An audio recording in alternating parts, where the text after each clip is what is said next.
मधलं जे राम मंदिर आहे ते राम मंदिर हे एकतेचं, श्रद्धेचं आणि आपल्या देशाच्या आस्थेचं प्रतीक म्हणून आपण सर्वजण या राम मंदिराकडे आजपर्यंत बघत आलो आणि पुढेही आपण बघत राहू.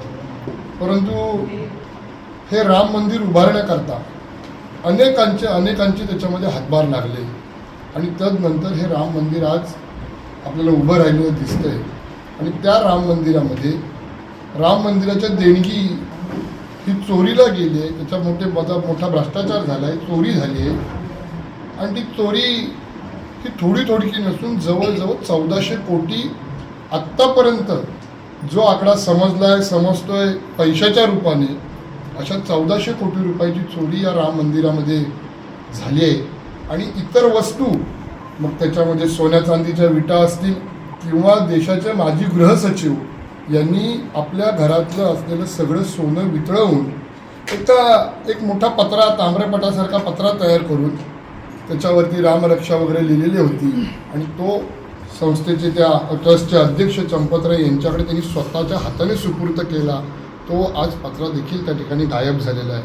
आणि त्यामुळे 1400 कोटी हे फक्त आकडे हे आत्ता तुम्हाला दिसत आहेत, परंतु त्याहीपेक्षा अधिकची चोरी झाल्याची शक्यता असलेली काय नाकारता येत नाही किंवा ती झालेलीच आहे. आणि म्हणून या सगळ्या विषयामध्ये आमचे पक्षप्रमुख आदरणीय उद्धवसाहेब ठाकरे यांनी सर्वात आधी संपूर्ण देशामध्ये सर्वात प्रथम एक आवाज दिला आणि दादरच्या हनुमान मंदिरामध्ये त्यांनी रामरक्षा आणि रामाची आरती अशा प्रकारचा कार्यक्रम त्या तिकडे त्यांनी राबवला आणि या विषयाला खऱ्या अर्थाने देशामध्ये वाचा फुटली. आणि नंतर त्यांनी आम्हा सर्व शिवसैनिकांना आणि रामभक्तांना हा संदेश दिला की तुम्ही तुमच्या भागामध्ये अशाच पद्धतीने रामरक्षा पठण असेल, रामाची आरती असेल, हनुमंताची आरती असेल, ही म्हणा, ही करा.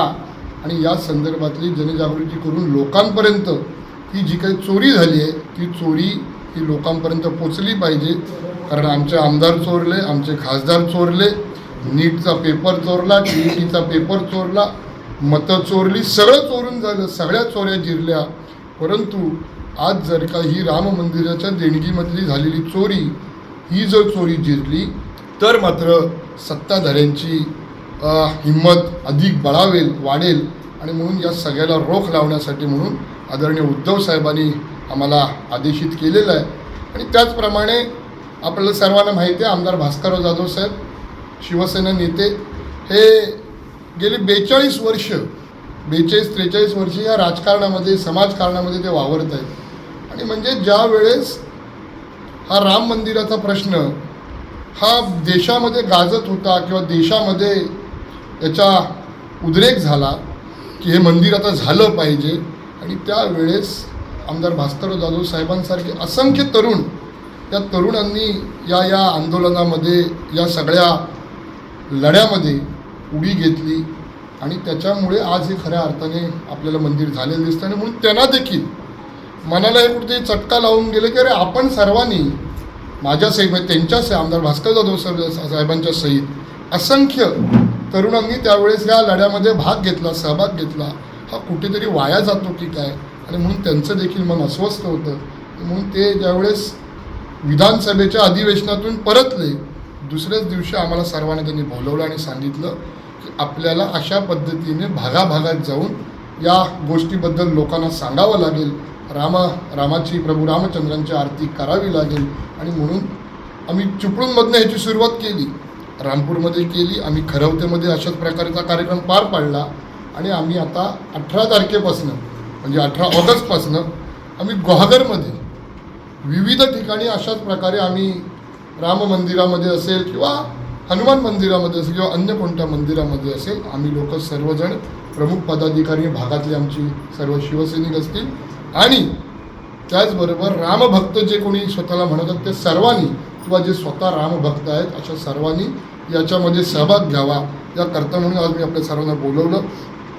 18 तारखेला याची सुरुवात आम्ही माझ्याच जिल्हा परिषद गटातून म्हणजे अजगोलीमधून आम्ही हनुमान मंदिरामध्ये सकाळी 11 वाजता ही आरती आणि हा कार्यक्रम आम्ही पार पाडणार आहोत.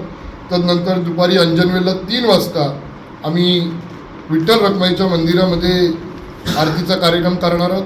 त्याच दिवशी संध्याकाळी 5:30 वाजता पालपेणीच्या विठ्ठल रखुमाई मंदिरामध्ये आम्ही कार्यक्रम पार पाडणार आहोत. 19 तारखेला पिंपरला हनुमान मंदिर आहे, तिथे सकाळी 11 वाजता आम्ही लोक सर्वजण जमणार आहोत.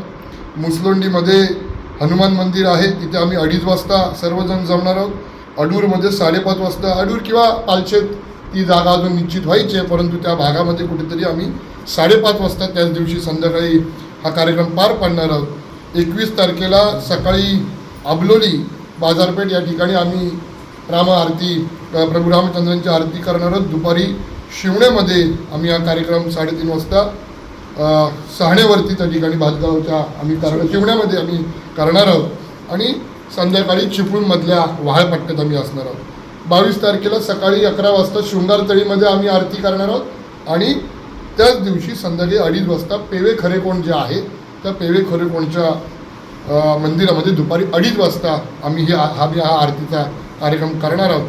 आणि या सगळ्या कार्यक्रमामध्ये स्वतः आमदार भास्करराव जाधव साहेब हे सहभागी होणार आहेत. त्यांच्याच नेतृत्वाखाली, त्यांच्याच पुढाकाराने आम्ही हा सगळा कार्यक्रम पार पाडणार आहोत.